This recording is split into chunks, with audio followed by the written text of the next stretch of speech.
President Yoweri Museveni mukutuuka Nagulu yanezeddwa minisita omubeezi w'ensonga z'omunda mu ggwanga Kania Obiga, omuduumizi wa poliisi Martin Okoth Ochola ne RCC w'e Nakawa Anderson Bulola ng'oluvannyuma alambudde ennyiriri ez'abasirikale. Mwisho ulinzi wa heshima. Naomba kutoa ulinzi wa heshima.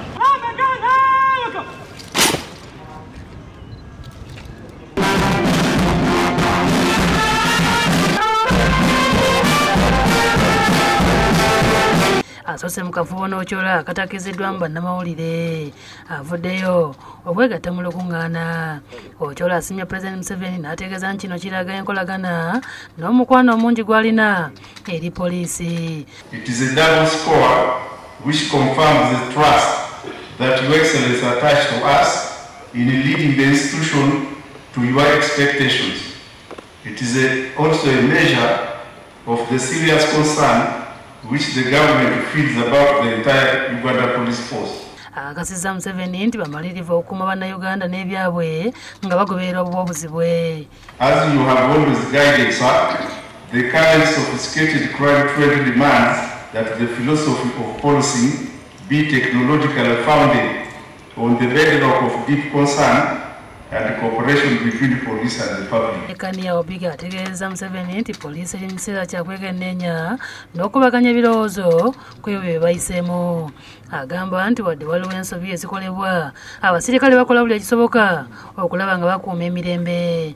And I want to applaud the current administration of the police that have helped us to supervise the force better. They have come up and given boldly account of their actions to the stakeholders and the citizens of this Uganda, in spite of the human weaknesses that they have made. President awadde abasirikale amagezi okukola enteekateeka ennungamu okulaba nga bakola omulimu gwabwe obulungi.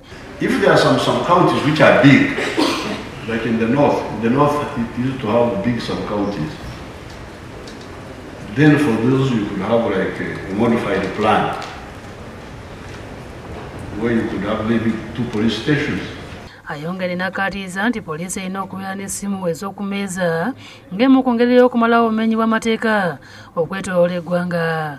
Agamba nti ku masimu kulina okubeerako abantu abagavunaanyizibwako ate nga basirikale abalina okuyamba abantu mu bwangu. But that means you must have somebody on the desk all the time. And when he gets a phone, the police should respond. A squad, three policemen should go quickly to where they are called. Museveni aweze okubonereza omulamuzi wa kkooti y'empigi Mukoya Maureen eyakkiriza okweyimirira Wamala Asadu nga ye mukulu w'essomero lya Wamala Senior Secondary School empigi agambye bokka basanya abayizi. That a school director has been defiling children. And finally, the children have been fearing to report.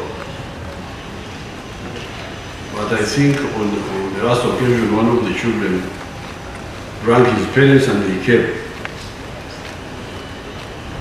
And then the fellow was taken there and he was released on bail.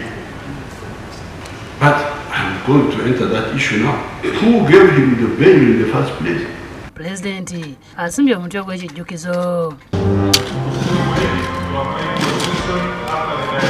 Sulaiman Mutebi yakusakidde eggulu eno ku Lwabukedde TV.